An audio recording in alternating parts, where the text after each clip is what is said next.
Assalamualaikum warahmatullahi wabarakatuh. Innal hamdalillah nahmaduhu wa nasta'inuhu wa nastaghfiruh wa na'udzu billahi min shururi anfusina wa min sayyiati a'malina. May yahdihillahu fala mudilla lahu wa may yudlil fala hadiya lahu.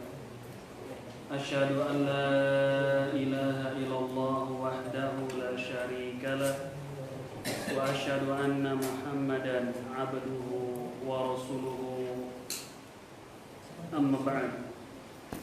Fa inna asdaqal hadithi kitabullah wa khairal hadi hadi Muhammadin sallallahu alaihi wa ala alihi wa sallam. Wa syarrul umuri muhdatsatuha fa inna kulla muhdatsatin bid'ah wa kulla bid'atin dhalalah wa kulla dhalalatin finnar. Ma'asyiral muslimin wa muslimat jamaah musholah as-sabiq yang semoga senantiasa dirahmati oleh Allah Subhanahu wa taala. Alhamdulillah kita kembali memuji Allah Subhanahu wa taala yang telah memberikan kepada kita kesempatan, yakni khususnya pada hari-hari yang lalu kita baru saja melewati yakni hari besar dalam Islam, yaitu Idul Adha. Dan pada hari ini kita masih di hari Tasyrik, yang Nabi yang mulia sallallahu alaihi wasallam beliau bersabda, "Ayyam tasyrik yaumi aklin wa syurbin wa zikrin lillah." Hari-hari tasyrik itu hari-hari makan dan juga minum, wa zikrin lillah, dan juga banyak mengingat Allah Subhanahu wa taala. Baik, pada malam yang berbahagia ini kembali kita akan melanjutkan kajian rutin kita dalam membaca hadis-hadis Rasulullah sallallahu alaihi wasallam yang dibawakan oleh Al-Imam An-Nawawi. Ya, buku beliau dikenal dengan Al-Arba'in An-Nawawiyah. Pada pekan yang lalu kita baru saja menyelesaikan hadis yang ke-6, yaitu hadis tentang halal jelas, haram jelas, dan di antara keduanya ada syubhat. Dan insyaallah taala pada malam hari ini kita masuk kepada hadis yang baru, yaitu hadis nomor ke berapa setelah 6? Ke-7. Jangan ragu-ragu ya, pada kekenyangan ini. Hadis yang ke-7. Dibuka bukunya masing-masing, hadis kita yang ke-7. Hadis yang ke-7 dibawakan oleh Al-Imam An-Nawawi rahimahullah ta'ala, semoga Allah merahmati beliau, dari Abu Ruqayyah Tamim bin Aus Ad-Dari. An Abi Ruqayyah Tamim bin Aus Ad-Dari radhiyallahu ta'ala anhu anna Nabiyya sallallahu alaihi wa ala alihi wa sallama qala ad-dinun nasihatu. Qulna liman? Qala lillahi wa likitabi wa lirasuli wa li'a'immatil muslimin wa 'ammatihim. Rawahu Muslimun. Dibaca Mas Yadi. Dari Abu Ruqayyah Tamim Ad-Dari radhiyallahu anhu bahwasanya Rasulullah sallallahu alaihi wasallam bersabda, agama adalah nasihat. Kami berkata, kepada siapa? Beliau bersabda, kepada Allah, kitabnya, Rasulnya, dan kepada pemimpin kaum muslimin dan rakyatnya. Hadis riwayat Bukhari dan Muslim. Baik, jazakallahu khairan. Hadis yang ke-7 dari Abu Ruqayyah. Abu Ruqayyah yaitu Tamim bin Aus Ad-Dari. Namanya adalah Tamim bin Aus Ad-Dari. Semoga Allah meridhoi beliau. Dari Abu Ruqayyah Tamim bin Aus Ad-Dari radhiyallahu ta'ala anhu. Abu Ruqayyah ini dalam bahasa Arab disebutnya adalah kunyah. Ya, termasuk yakni tradisi atau hal yang umum di kalangan Arab adalah memiliki kunyah. Kunyah itu seperti ini, Abu Ruqayyah, yaitu bapaknya siapa? Ruqayyah. Siapa bapaknya? Tamim bin Aus Dari. Seperti misalkan Al-Imam Abu Hanifah, yaitu bapaknya Hanifah An-Nu'man bin Sabit. Kemudian Al-Imam Asy-Syafi'i punya kunyah. Kunyah itu kalau di bahasa Indonesia kan apa enaknya? Nama panggilan ya. Kunyah. Disebutnya kunyah. Al-Imam Syafi'i nama kunyahnya adalah Abu Abdillah. Ya. Abu Abdillah Muhammad bin Idris Asy-Syafi'i. Kemudian juga Imam Ahmad punya kunyah. Siapa namanya kunyah Imam Ahmad? Abu Abdillah. Kemudian juga seperti para ulama yang lainnya, mereka memiliki kunyah, yaitu nama panggilan. Seperti misalkan seorang sahabat namanya Aisyah, punya kunyah tidak? Punya. Siapa Aisyah nama kunyahnya? Coba kembali ke hadis nomor 5. Bagaimana ini sudah dilewati juga, sumpah. Ada Aisyah disebutkan kunyahnya. Siapa kunyahnya Aisyah? Ummu Abdillah. Ibunya Abdillah, Ummu Abdillah, Aisyah radhiyallahu ta'ala anha. Kemudian termasuk faidah bagi kita, kunyah itu tidak harus nama anak yang kita miliki. Pertama, tidak harus nama anak yang kita miliki. Kemudian yang kedua, enggak harus juga memiliki anak terlebih dahulu baru punya kunyah, enggak. Ya, sekarang belum menikah, masih nyong, ya memiliki kunyah, belum menikah. Ya masih bujangan atau masih perawan, belum menikah, boleh nggak dia memakai kunyah? Boleh. Misalnya namanya siapa namanya? Faisal Abu Ishaq misalkan, atau Abu Ishaq Faisal, boleh tidak? Boleh. Walaupun orang tersebut belum memiliki anak, boleh. Mana dalilnya? Ini Aisyah. Aisyah memiliki anak atau tidak? Memiliki anak atau tidak? Enggak. Aisyah tidak memiliki anak, tapi memiliki kunyah Ummu Abdillah, ibunya Abdillah. Padahal Aisyah enggak memiliki anak.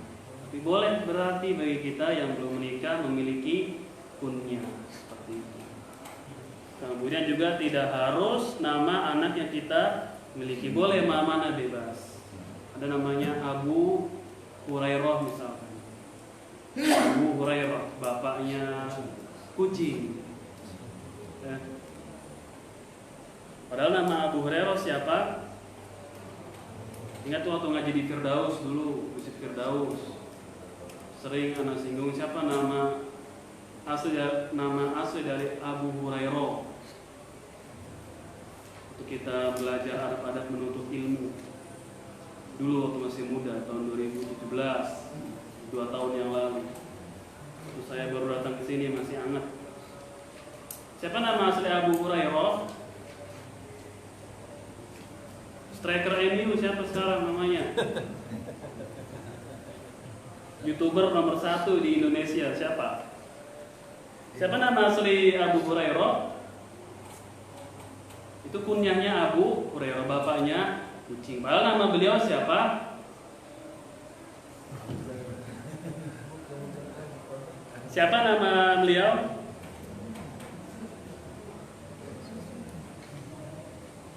Abdurrahman bin Sokhrin.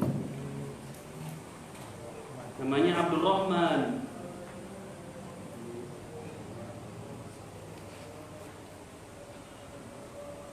Yaitu Abu Hurairah. Beliau nama saya adalah Abdurrahman bin Sokhrin. Sokhrin itu sod, kemudian huruf kha, kemudian huruf ro, Sokhrin. Abdurrahman bin Sokhrin. Itu nama asli dari Abu Hurairah. Abu Hurairah adalah kunyah dari Abdurrahman bin Sakhrin ini. Ya, dia namakan Abu Hurairah. Itu kunyah. Seperti di sini, An Abi Ruqayyah, dari Abu Ruqayyah Tamim bin Aus Ad-Dari. Tamim bin Aus Ad-Dari radhiyallahu ta'ala anhu. Radhiyallahu ta'ala anhu. Nah, ini radhiyallahu ta'ala anhu adalah doa kita kepada siapa? Sahabat.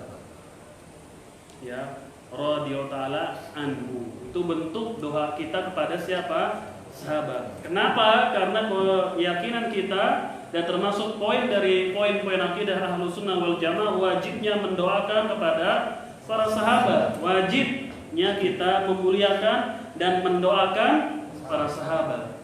Makanya orang-orang yang tidak mendoakan para sahabat atau melaknat mereka termasuk bagian dari firqah-firqah sesat seperti Syiah dan orang-orang Khawarij itulah. Keyakinan kita adalah at-tarahum ala ashabi Muhammadin sallallahu alaihi wasallam, mendoakan para sahabat Rasulullah sallallahu alaihi wasallam. Ini bentuk doanya, radhiyallahu taala anhu atau radhiyallahu anhu. Itu bentuk, itu adalah doa. Jadi ucapan ini adalah doa kepada sahabat. Nanti juga ada lagi kalau cewek radhiyallahu anha. Radhiyallahu anha. Kalau cowok anhu. Kalau cewek anha. Seperti Aisyah Ummul Mukminin radhiyallahu taala anha atau radhiyallahu anha. Itu doa kita kepada siapa? Para sahabat. Ciri dari Ahlus Sunnah wal Jamaah. Kemudian kalau sahabatnya dua orang, misalkan ayah dan ibunya muslim, bagaimana biasanya? Seperti Ibnu Abbas. Kalau kita membaca buku-buku, kalau dari Ibnu Abbas biasanya radhiyallahu anhuma. Itu faedah dalam bahasa Arab saja. Radhiyallahu anhuma, semoga Allah meridhoi keduanya. Itu Ibnu Abbas dengan ayahnya, bapaknya atau yang lain. Kalau sahabatnya banyak, bagaimana biasanya kita membaca doanya? Radhiyallahu anhum, semoga Allah meridhoi mereka. Itu kata ganti dalam bahasa Arab. Kalau satu orang cowok, radhiyallahu anhu. Kalau satu orang cewek, radhiyallahu anha. Biasakan seperti ini, doakan mereka. Kemudian kalau dua orang, cewek-cewek, cewek atau cowok, radhiyallahu anhuma. Kalau banyak, radhiyallahu anhu. Nah, itulah biasanya buku-buku para ulama kita menulis. Di situ ada enggak? Diketiknya di situ. Di buku itu ada enggak? Ada dalam bahasa Arab atau Indonesia? Bahasa Arab, tulisan bahasa Arab. Coba lihat.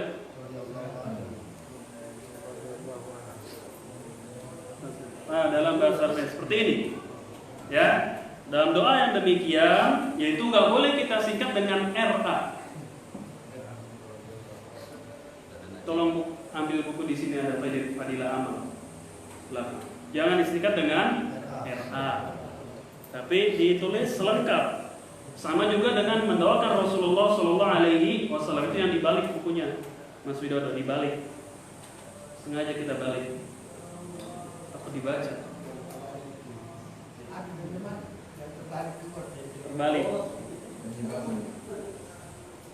Aneh sih bang.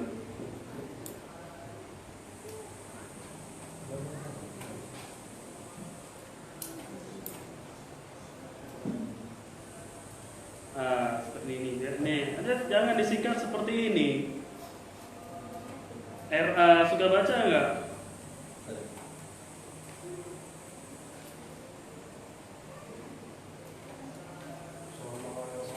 Sallallahu alaihi wasallam juga jangan, nggak boleh ini cetakan baru berarti. Sudah sudah tulis radhiyallahu anhu. Yang dulu masih RA mereka. Dora.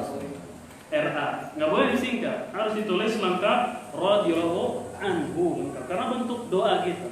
Sama juga ketika kita menulis, lalu ada nama Nabi Muhammad, kita tulis Sallallahu Alaihi Wasallam. Tulis lengkap ketika nulis surat atau WA atau SMS, kita nyebut nama Nabi yang mulia Muhammad, tulis Sallallahu Alaihi Wasallam. Itu doa kita kepada beliau, salawat kita kepada beliau Sallallahu Alaihi Wasallam. Nggak boleh dipotong dengan S-A-W. Makanya Al-Imam Asy-Syatibi dalam kitab beliau Tadribur Rawi yang menjelaskan tentang istilah-istilah dalam hadis, beliau menyebutkan riwayat awwalu man, orang yang pertama menyingkat Sallallahu Alaihi Wasallam dalam bahasa Arab menjadi shad, kemudian lam, ain dan mim. Kan kalau Indonesia SAW, kalau bahasa Arab kan Sallallahu Alaihi Wasallam. Orang yang pertama kali mensingkat, kata Al-Imam Asy-Syatibi, bukan sanada ini, sama-sama S. Syatibi. Beliau mengatakan orang yang pertama kali menyingkat Sallallahu Alaihi Wasallam, salawat kita pada Nabi yang mulia Sallallahu Alaihi Wasallam menjadi shad, lam, ain, kemudian mim. Singkat bahasa Arab. Shad, lam, ain, mim. Putih asyadahu, dipotong tangannya. Tuh orang yang pertama kali mensingkat, yang mencontohkan kurang baik. Karena Sallallahu Alaihi Wasallam tulisan sholawat ini di buku-buku para ulama, buku-buku hadis, coba lihat, periksa dalam bahasa Arab. Ditulis lengkap oleh para ulama, Sallallahu Alaihi Wasallam, lengkap, nggak ada singkat-singkat. Karena itu bentuk salawat kita pada Nabi yang mulia Sallallahu Alaihi Wasallam. Orang yang pertama kali mensingkat itu, kata Al-Imam Asy-Syatibi dalam buku beliau Tadribur Rawi, utiat yadahu, dipotong tangannya. Itu bentuk hukuman kepada orang tersebut mensingkat salawat Sallallahu Alaihi Wasallam jadi shad, lam, ain, mim. Di apa tangannya? Dipotong. Itu takzir. Takzir itu hukuman, dihukum. Singkat. Ini nggak boleh. Jangan kita mensingkat SAW, Allah, SWT. Aduh. Kalau Allah biasanya SWT kan? Kalau nama Nabi yang mulia biasanya SAW. Rasulullah SAW. S.A dan WA. Pelit banget sih untuk menulis salawat. Nggak sampai 5 menit kita menulis itu kan. Di WA di mana-mana tulis Sallallahu Alaihi Wasallam. Kalau sahabat biasanya RA. Alhamdulillah ini udah nggak ada, udah rujuk. Alhamdulillah. Dari segi tulisan doanya aja, tapi isinya belum. Kemudian kalau ulama, biasanya kita menyebut bagaimana doa kepada ulama, rahimahullah. Apa arti dari rahimahullah? Semoga Allah merahmati orang tersebut. Rahimahullah. Makanya kita sebut Al-Imam An-Nawawi rahimahullah. Al-Imam An-Nawawi semoga Allah merahmati beliau. Sama juga kepada kaum muslimin yang sudah meninggal dunia. Maka kita ucapkan rahimahullah. Misalkan Bapak Abdullah rahimahullah. Semoga Allah merahmati beliau. Itu doa kita. Kalau almarhum artinya adalah yang dirahmati. Yang dirahmati. Ini kurang tepat. Kenapa? Karena kita memastikan orang itu dirahmati. Maka yang meninggal disebut, kita akan rahimahullah. Disebut namanya, dulu Pak Fulan ini yang membangun masjid, rahimahullah. Semoga Allah merahmati. Jangan almarhum. Kalau almarhum itu namanya isim maf'ul dalam bahasa Arab, objek, artinya yang dirahmati. Yang dirahmati beda tidak dengan semoga Allah merahmati orang tersebut? Beda enggak? Beda. Yang dirahmati dengan semoga Allah merahmati, beda atau tidak konteks kalimatnya? Beda. Jujur nih, berbeda atau tidak? Beda. Berbeda. Apa bedanya? Satu mendoakan semoga Allah merahmati. Kalau yang satu, di justice memastikan semoga apa? Yang dirahmati. Tapi lebih baik kita melakukan semoga Allah merahmati. Begitu. Jadi kalau nama Allah, mensucikan Allah Subhanahu wa taala jangan disingkat dengan Nabi Muhammad sallallahu alaihi wasallam, jangan disingkat. Kita bikin surat undangan antar BTN, jangan disingkat. singkat ditulis sallallahu alaihi wasallam. Kemudian kalau nama para sahabat radhiyallahu anhu kah, atau radhiyallahu anha kah, atau radhiyallahu anhuma kah, dan radhiyallahu anhum, itu doa. Kalau nama-nama di bawah para sahabat bagaimana? Rahimahullah. Ya kan? Kalau cewek rahimahha ganti. Rahimahallah cewek. Kalau banyak rahimahumullah, semoga Allah merahmati mereka. Nah, kemudian kalau orang yang masih hidup bagaimana? Semoga Allah menjaganya, kan biasa begitu kan? Ya begitu. Hafizahullah. Misalkan Pak siapa? Hafizahullah. Artinya adalah semoga Allah menjaganya, memeliharanya, begitu. Doa, bentuk doa. Hafizahullah misalkan. Bapak Presiden kita hafizahullah, semoga Allah menjaga beliau, melindungi siapa? Beliau. Seperti itu doa. Nah, itu yang nanti jamaah akan akrab ketika membaca buku-buku. Jadi harus tahu istilah-istilah tersebut. Sama dengan di buku demikian, ada kan? Tahu apa sih maksudnya ini? Radhiyallahu anhu, radhiyallahu anha, dan yang lain. Anna Nabi sallallahu alaihi wa ala alihi wasallam qala, bahwasanya Rasulullah sallallahu alaihi wasallam beliau bersabda, ya, bahwasanya Nabi yang mulia sallallahu alaihi wasallam. Sama, kalau kita juga mendengar nama Nabi diucapkan bersalawat. 2 tahun saya ngajar ini, jarang sekali saya mendengar kalau kita mengucapkan Nabi yang mulia bersalawat. Makanya kita apabila menyebutkan nama Nabi selalu bersalawat. Wajib bagi kita ketika mendengar nama Nabi yang mulia bersalawat sallallahu alaihi wasallam. Rogima anfun, celaka orang. Cilaka orang itu. Di antaranya apa? Mandukiro. Siapa yang disebut namaku walam yusolli alayya, tidak berselawat kepada aku. Celaka orang itu, karena salat 3 kali. Celaka. Orang sini bilang cilaka. Siapa orang yang cilaka? Orang yang disebut namaku, sebut nama beliau sallallahu alaihi wasallam, kemudian tidak berselawat atas selawat. Di majelis ilmu seperti ini, ketika mendengar nama Nabi yang mulia SAW berselawat. Sama kita juga ketika membacakan hadis menyebut nama Nabi yang mulia berselawat sallallahu alaihi wasallam. Itu adab-adab di dalam mendengar nama Nabi yang mulia Muhammad sallallahu alaihi wasallam. Beliau bersabda, "Ad-dinun nasihatu." Agama adalah nasihat. Kata beliau sallallahu, "Ad-dinu an-nasihatu." Agama ini adalah nasihat. Ad-dinu an-nasihatu. Nabi SAW menyebutkan dalam riwayat yang lain sampai 3 kali. Di dalam riwayat ini Muslim 1 kali kan? Ad-dinun nasihat. Agama adalah nasihat. Tapi riwayat yang lain itu dikeluarkan oleh Imam Ahmad, beliau sampai mengucapkan 3 kali. Ad-dinun nasihatu, ad-dinun nasihatu, ad-dinun nasihatu. Agama adalah nasihat. Agama adalah nasihat. Agama adalah nasihat. Tapi di riwayat Muslim ini hanya 1 kali beliau bersabda ad-dinu an-nasihat. Dalam riwayat yang lain 3 kali, yang menunjukkan kepada kita akan pentingnya yang disebutkan oleh beliau sallallahu alaihi wasallam setelahnya. Ya, ada beberapa perkara yang Rasulullah menyebutkan berulang-ulang. Seperti tadi rogima anfun, celaka. Begitu kan? Nah, itu maksudnya nanti setelahnya yang akan disabdakan adalah hal yang penting, perlu diperhatikan. Makanya Nabi SAW menyebut 3 kali agar pendengar itu antusias, perhatian. Berbeda kan ketika hanya mengucapkan 1 kali dengan mengucapkan 3 kali.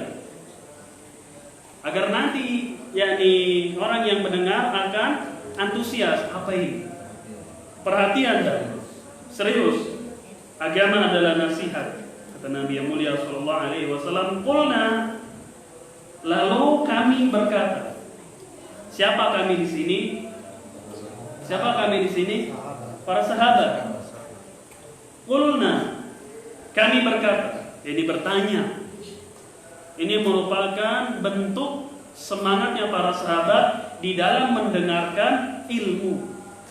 Bentuk semangatnya para sahabat di dalam mendengarkan ilmu dan rasa keingintahuan yang besar terhadap agama mereka itu. Banyak pertanyaan-pertanyaan para sahabat kepada Nabi yang mulia Shallallahu Alaihi Wasallam menunjukkan apa? Hirs mereka, semangat mereka di dalam menerima sebuah ilmu, semangat. Qulna, kami berkata. Banyak pertanyaan para sahabat itu sangat banyak. Wahai Rasulullah, amalan apa yang paling afdol? Pernahkah mendengar? Wahai Rasulullah, amalan apa yang paling afdol? Apa? Di antara pertama Nabi menyebutkan as-sholatu ala waqtiha, sholat tepat pada waktunya. Kemudian apa lagi? Birrul walidain, berbakti kepada kedua orang tua. Tsumma ayu, kemudian apa lagi? Al-jihadu fi sabilillah, berjihad di jalan. Dari sebuah pertanyaan. Juga para sahabat, sebagian mereka di antaranya Hudzaifah bin Yaman, rajin bertanya tentang hal-hal yang buruk, ya, hal-hal yang membinasakan, yang menghancurkan. Karena kalau bertanya tentang amalan sebuah kebaikan sudah banyak terwakili dengan para sahabat yang lain banyak. Tapi Hudzaifah bin Yaman ini mau khususkan pertanyaan-pertanyaannya berkaitan dengan fitnah kekacauan, ya, tentang yang memasukkan seseorang ke dalam neraka. Begitu pertanyaannya. Para sahabat yang lain mereka banyak sekali bertanya tentang amalan, hal-hal yang memasukkan kepada surga, banyak. Yang menunjukkan keduanya ini bersemangat sekali untuk menerima ilmu dan keingintahuannya terhadap agama. Para sahabat itu semangat. Tapi kalau kita perhatikan dari pertanyaan-pertanyaan sahabat, tidak ada. Mereka bertanya tentang bagaimana sifat Allah itu, nggak ada. Nggak ada mereka bertanya sifat Allah itu seperti apa, nggak ada. Mereka bertanya demikian, nggak ada. Ketika Allah berfirman misalkan Ar-Rahman 'alal 'arsy istawa, Allah yang Maha Rahman bersemayam di atas arsy, tapi nggak pernah qulna, wahai Rasulullah, kami mengatakan kaifastawa, bagaimana istiwa itu, nggak ada. Para sahabat nggak ada begitu. Bertanya tentang sifat siapa? Allah Subhanahu wa taala. Bagaimana sifat itu, bagaimana? Nggak pernah. Coba perhatikan dari pertanyaan para sahabat tentang kebaikan, amalan soleh, surga, banyak. Ada yang jadi spesialis bertanya tentang hal-hal yang fitnah, kekacauan, keburukan, ada. Tapi nggak ada di antara mereka bertanya bagaimana Allah itu seperti apa, bagaimana Allah itu beristiwa, nggak ada. Apalagi bertanya tentang wujudnya Allah bagaimana, nggak ada mereka begitu. Ketika mendengar Nabi SAW yakni bersabda tentang nuzul, Allah turun di sepertiga malam yang terakhir, nggak ada mereka bertanya seperti pertanyaan orang-orang Jahmiyah. Kalau begitu, malam sepertiga malam itu berbeda-beda. Nanti di Amerika sepertiga malamnya sekian, di sini sekian, berbeda-beda kan? Jadi kerjanya Allah hanya naik turun dong, nggak ada mereka. Seperti pertanyaan orang-orang Jahmiyah, nggak ada. Mereka mengimani nuzul, turun ya turun, sudah turun ya sudah turun. Mereka paham, tahu, sudah. Nggak perlu lagi mereka bertanya bagaimana turunnya Allah itu, nggak ada. Padahal mereka orang yang sangat bersemangat terhadap agamanya, terhadap ilmu, sangat bersemangat, tapi nggak ada. Orang-orang belakangan, orang-orang Jahmiyah ini, Mu'tazilah, mereka banyak bertanya tentang sifat-sifat Allah. Tapi para sahabat nggak ada demikian. Qulna, kita kembali, kami mengatakan, liman, untuk siapa wahai Rasulullah? Agama ini nasihat untuk siapa? Kan tadi di awal Nabi bagaimana? Ad-dinu an-nasihat, agama adalah nasihat. Qulna liman, kami bertanya, wahai Rasulullah, kepada siapa? Untuk siapa nasihat ini wahai Rasul sallallahu alaihi wasallam? Qala, beliau bersabda, lillahi, untuk Allah. Agama adalah nasihat, nasihat untuk Allah, wali kitabi, kemudian untuk kitabnya, wali rasuli, kemudian untuk rasulnya, wali a'immatil muslimin, kemudian bagi para imamnya kaum muslimin, ya, wa ammatihim, dan orang-orang awam dari kalangan kaum muslimin secara umum. Nabi sallallahu ad-dinun nasihat, agama adalah nasihat. Para sahabat serta mereka bertanya, qulna liman, untuk siapa wahai Rasulullah agama ini nasihat? Lillahi, untuk Allah yang pertama. Kemudian wali kitabi, kemudian untuk kitabnya. Wali rasuli, kemudian untuk rasulnya. Kemudian wali a'immatil muslimin, kepada siapa? Para pemimpin kaum muslimin, wa ammatihim, dan kepada setiap muslim secara umum. Nasihat semuanya. Rawahu Muslimun. Di sini dikeluarkan oleh Al-Imam Muslim. Siapa nama Imam Muslim? Ya, Muslim. Siapa namanya?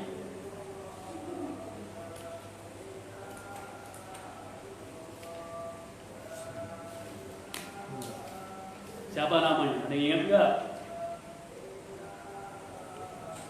Siapa nama Muslim? Coba lihat di hadis nomor 1. Siapa nama Al-Imam Muslim?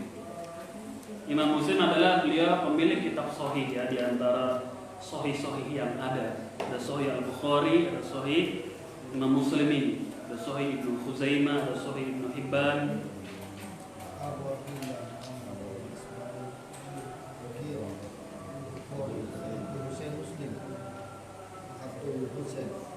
Siapa nama Muslim?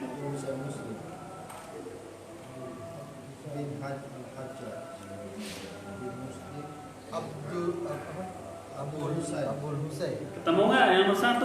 Abul Husain. Abul Husain nama atau punya lagi itu? Abul Husain Muslim. Siapa ketemu di nomor 1?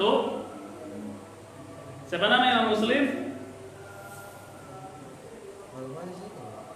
Al-Hajj Hussein bin Nasab. Siapa nama Imam Muslim? Nasaburi. Namanya Muslim. Naisaburi. Namanya Muslim. Imam Muslim itu namanya Muslim. Tuh. Yang jangan mau dijebak sama anak. Siapa nama Imam Muslim? Jawab. Namanya adalah Muslim. Kunyahnya siapa? Abu? Hah? Abu Husain Muslim Ibnul Hajjaj. Abu Husain namanya Muslim Ibnul Hajjaj, anak dari Hajjaj An-Naisaburi. Namanya adalah Muslim. Kalau nama Al-Imam Al-Bukhari siapa? Muhammad. Nah, namanya adalah Muhammad Al-Bukhari. Nama dari Al-Imam Al-Bukhari adalah Muhammad. Nah, itulah nama-nama para ulama.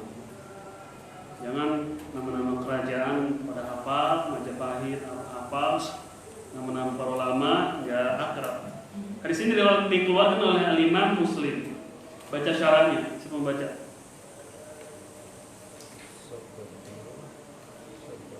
Masih ada dibaca, Mas. Syaratnya bawahnya, penjelasannya. Sabda beliau Rasulullah Sallallahu Alaihi Wasallam, agama adalah nasihat. Ini merupakan kalimat yang bersifat universal, menunjukkan pentingnya nasihat dalam agama ini. Bahwasanya nasihat adalah asas dan pilarnya, tercakup di dalamnya perkara yang disebut dalam hadis Jibril, yaitu penasihat Rasulullah Sallallahu Alaihi Wasallam tentang Islam, iman dan ihsan, dan beliau menyebutkan sebagai agama. Beliau bersabda, itu adalah Jibril, dia datang untuk mengajari kalian agama kalian. Serupa dengan kalimat ini sabda beliau Sallallahu Alaihi Wasallam, Al-Hajju Arafah. Haji itu Arafah. Terus.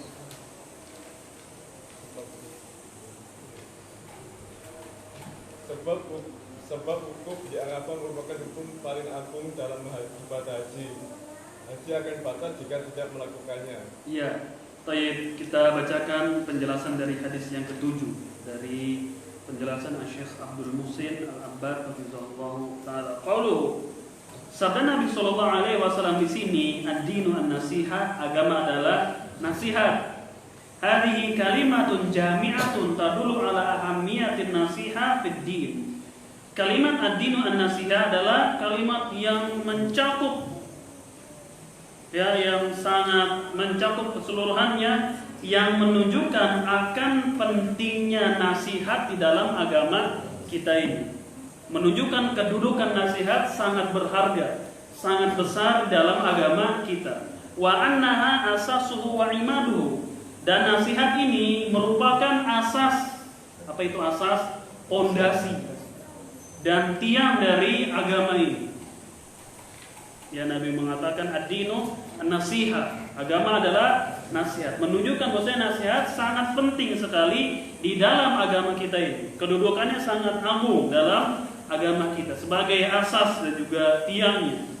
Wa yadkhulu tahtaha ma jaa fi hadis Jibril min tafsir Rasul sallallahu alaihi wasallam al-Islam wal iman wal ihsana wa annahu samma dzalika dinan. Masuk pula di dalam yaitu pembahasan ini apa yang disebutkan oleh Jibril alaihi salatu wasallam, Jibril alaihi salam, tentang tafsir Nabi yang mulia SAW terhadap Islam. Kan di hadis Jibril Nabi menyebutkan tentang rukun Islam, kemudian rukun iman, kemudian juga ihsan.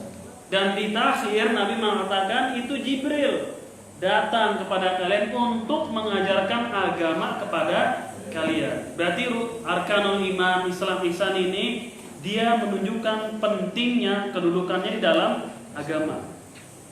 Karena Nabi menamakan itu semua, rukun iman, Islam dan ihsan adalah agama, ya kan? Sama di sini juga Nabi menyebutkan ad-dinu an-nasiha. Agama adalah nasihat. Berarti nasihat ini sangat penting kedudukannya dalam agama kita itu.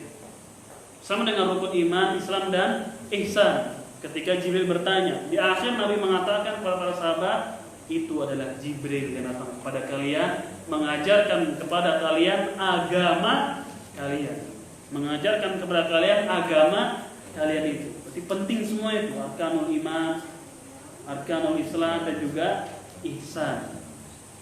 Sama dengan di sini, nasihat disandarkan kepada agama.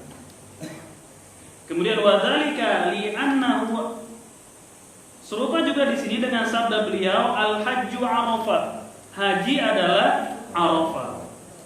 Berarti wukuf di Arafah itu merupakan kewajiban, bahkan yaitu rukun akan sah atau tidaknya haji seseorang. Betapa pentingnya Arafah itu. Al-hajju Arafah. Haji adalah Arafah. Berarti tidak ada haji kalau tidak ke Arafah. Makanya orang yang sakit harus dibawa ke padang Arafah itu. Yang pokoknya bagaimanapun keadaannya wajib dihantar kemana? Ke Arafah. Kenapa? Karena al-hajju Arafah. Haji itu adalah Arafah. Ad-dinu an-nasiha. Agama adalah nasihat. Penting sekali nasihat di dalam agama Islam ini. Kedudukan sama seperti pentingnya Arafah terhadap rangkaian ibadah haji. Al-hajju Arafah. Haji itu adalah Arafah. Di sini ad-dinu an-nasiha. Agama adalah nasihat. Kenapa al-hajju Arafah dijelaskan di sini? Wa dzalika li'annahu ar-ruknu al-a'zam. Kenapa disebutkan haji adalah Arafah di sini? Karena Arafah, wukufnya di Arafah adalah sebuah rukun yang paling besar dalam ibadah haji. Siapa yang ketinggalan atau tidak ikut di Arafah ini, maka tidak salah haji seseorang, tidak diterimalah haji seseorang. Makanya yang sakit, yang keadaan bagaimana harus dibawa di tanggal 9 Dzulhijjah ke padang Arafah, semua dibawa. Ya pakai tandu atau yang lainnya harus dibawa ke Arafah, menunjukkan Arafah betapa pentingnya dalam ibadah haji. Sama dengan nasihat, betapa pentingnya dalam agama. Makanya ad-dinu an-nasiha. Agama adalah nasihat. Kemudian sudah isya belum? Belum, lanjut. Masih ya dibaca lagi. Disebutkan dalam Mustaqrat Abu Awanah bahwa Rasulullah Shallallahu Alaihi Wasallam menggunakan kalimat agama adalah nasihat sebanyak 3 kali. Namun diriwayat di dalam Sahih Muslim tanpa pengulangan. Ketika para sahabat mendengarkan perhatian terhadap nasihat ini serta kedudukannya yang agung ini, mereka bertanya, bagi siapa wahai Rasulullah? Beliau pun menjawab mereka dengan 5 perkara yang disebut dalam hadis.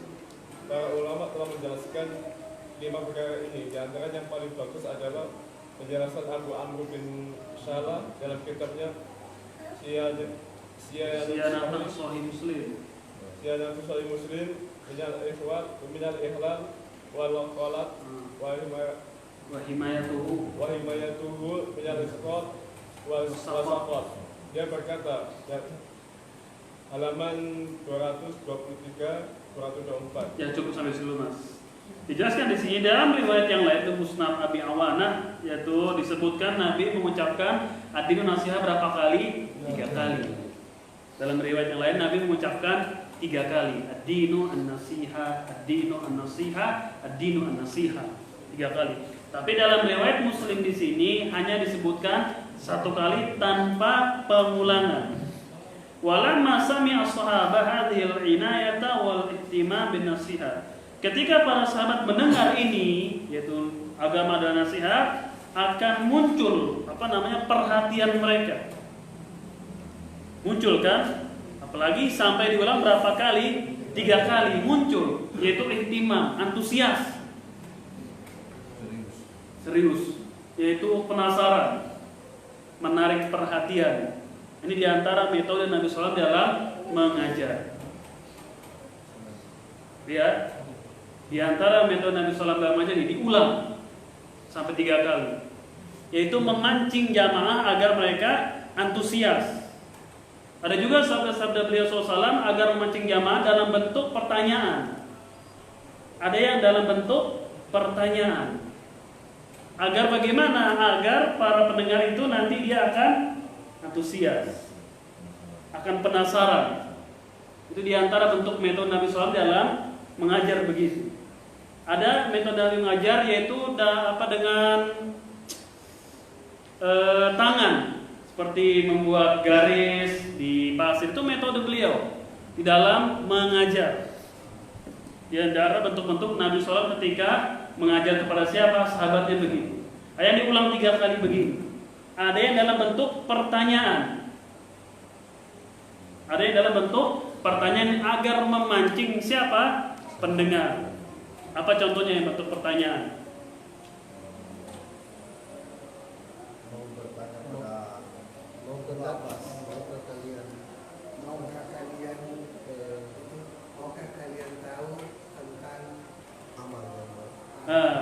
Hal adulukum, maukah aku beritahukan kepada kalian as-saba al-mubiqat, 7 hal yang membinasakan. Pertanyaan kan? Bagaimana kalau kita dilempar pertanyaan? Tergerak nggak? Tergerak.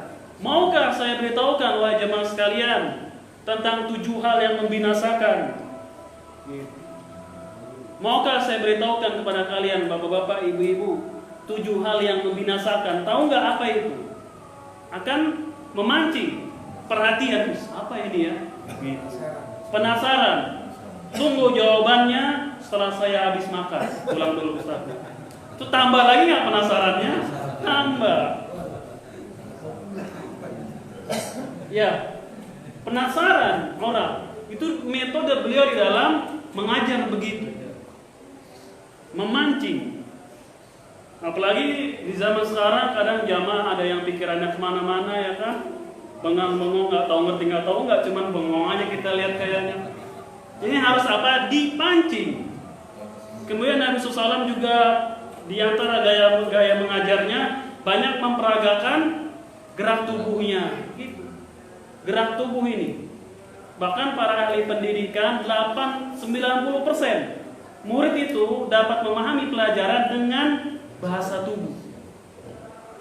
Setuju nggak? Kita tuh pernah ikut seminar pendidikan. 90% peserta didik itu, yang di murid atau di kuliah, akan memahami pelajaran dengan baik dengan bahasa tubuh.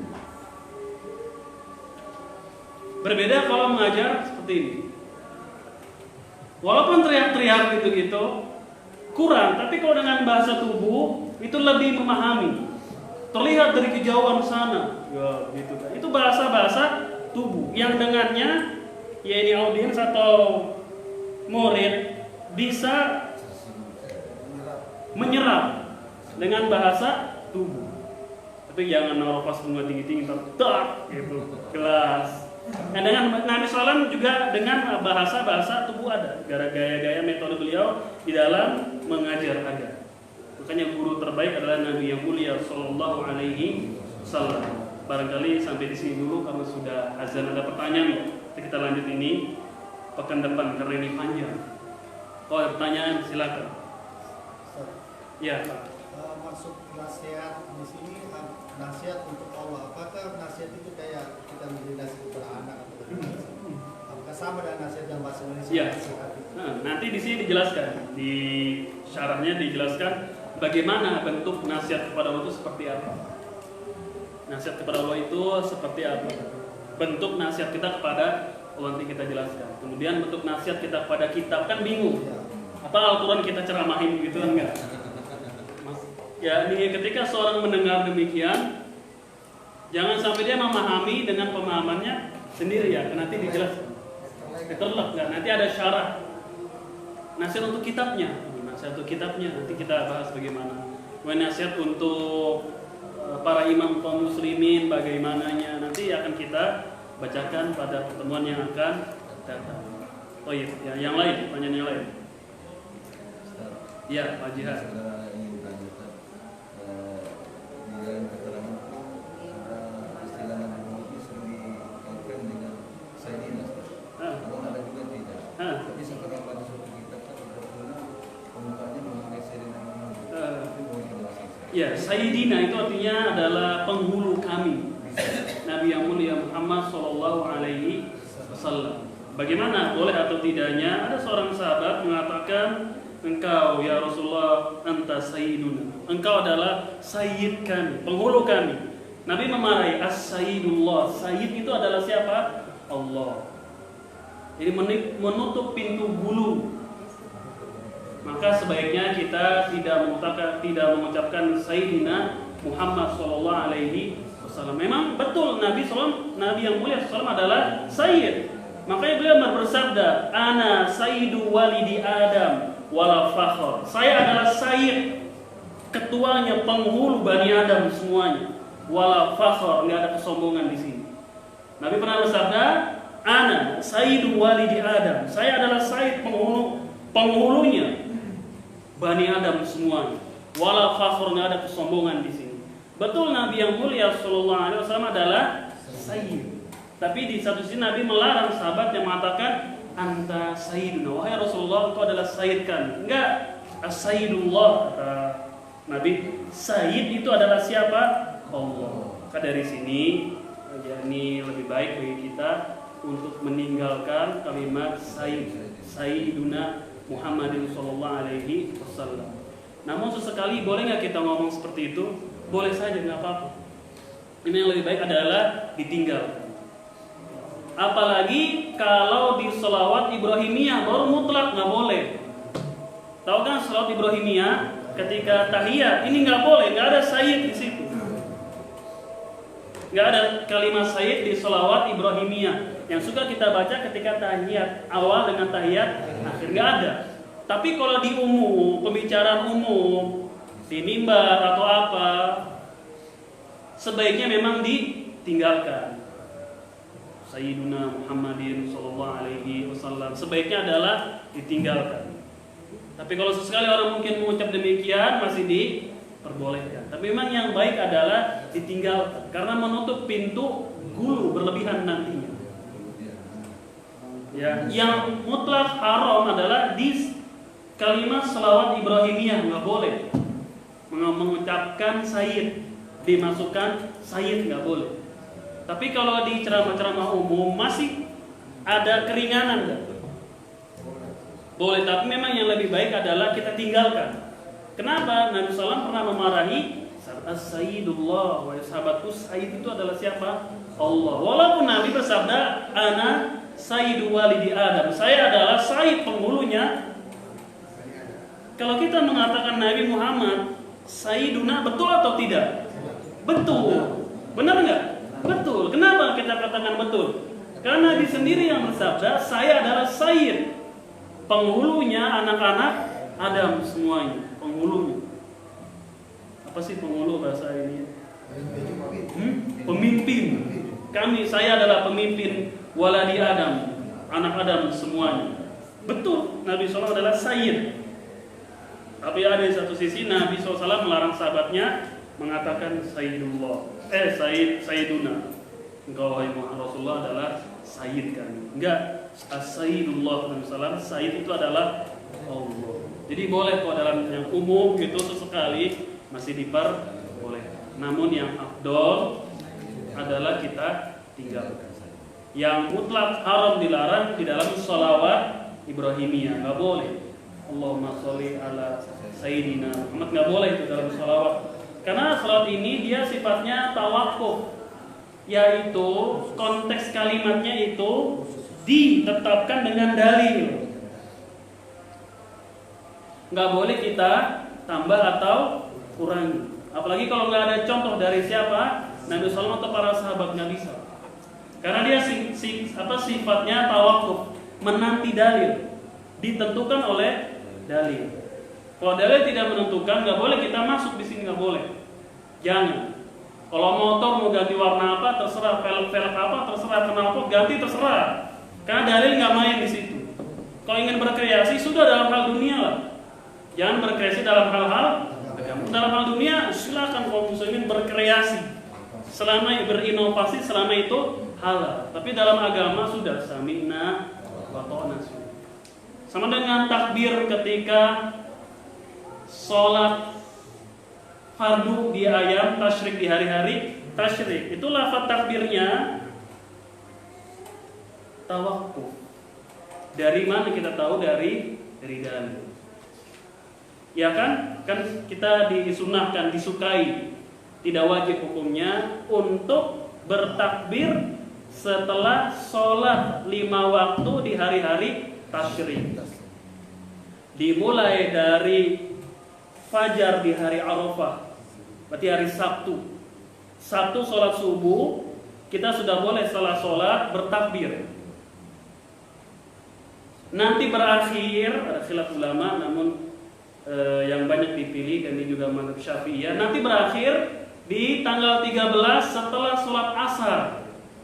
Betul, hari Rabu asar. Nah, di Rabu maghrib sudah nggak ada lagi tuh takbir di hari tasyrik. Jadi dimulai fajar hari Arafah. Assalamualaikum warahmatullahi, assalamualaikum warahmatullahi, takbir, Allahu akbar, Allahu akbar, Allahu akbar, la ilaha illallah, wallahu akbar, walillahil hamd, Allahu akbar, terus. Ya 2 kali, 3 kali, 4 kali, 5 kali, terserah. Nggak dibatas, tidak diikat dengan bilangan. Kapan? Bebas.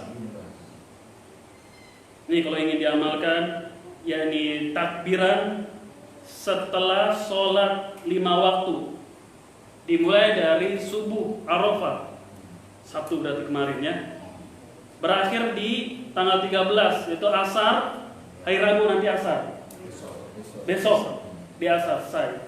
Kemudian zikirnya harus kita perhatikan, harus yang ada riwayatnya, nggak boleh ditambahin. Jadi jangan ditambah, tolong jangan ditambah. Tapi kita melihat kepada riwayat tentang takbir ini.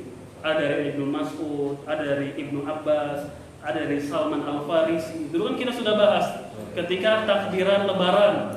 Ya buka buku catatannya, ketika takbir lebaran lalu ada 3 riwayat dari Abdullah bin Mas'ud, Abdullah Ibnu Abbas dengan Salman Al-Farisi, ada 3. Jadi itu yang digunakan riwayat dari mereka, dari para sahabat ini.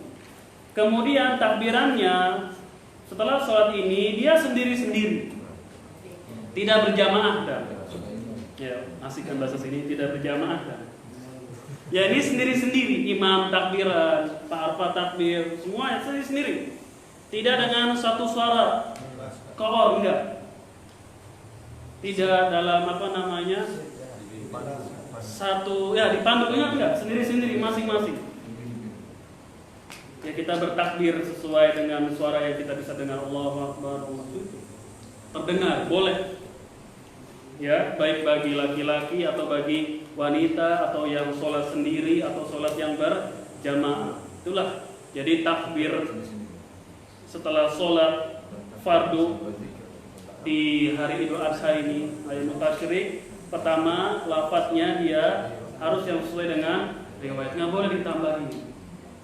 Tidak boleh kita menambah sendiri. Sodaqo wa'da wa nasara abda, apalah. Nggak bisa. Walau karihal musyrikun, walau karihal kafirun, walau karihal munafikun. Setelah takbir, zikir seperti biasa. Iya, ada dua. Boleh zikir dulu, baru takbiran, atau takbir dulu baru zikir. Mana-mana yang antum pilih, insya Allah keduanya sah. Boleh. Itu pun sifatnya adalah sunnah, disukai. Bukan berarti kalau tidak bertakbir wajib sholat, enggak. Terserah. Mau bertakbir silakan, tidak bertakbir pun silakan. Yang enggak sholat baru enggak boleh. Benar enggak?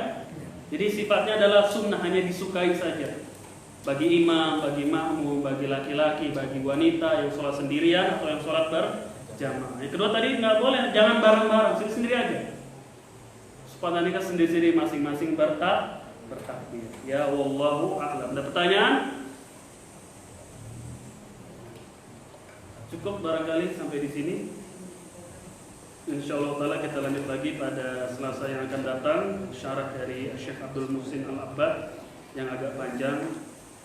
Baik, subhanaka Allahumma wa bihamdika asyhadu an la ilaha illa anta astaghfiruka wa atubu ilaik. Assalamualaikum warahmatullahi wabarakatuh. Waalaikumsalam warahmatullahi wabarakatuh.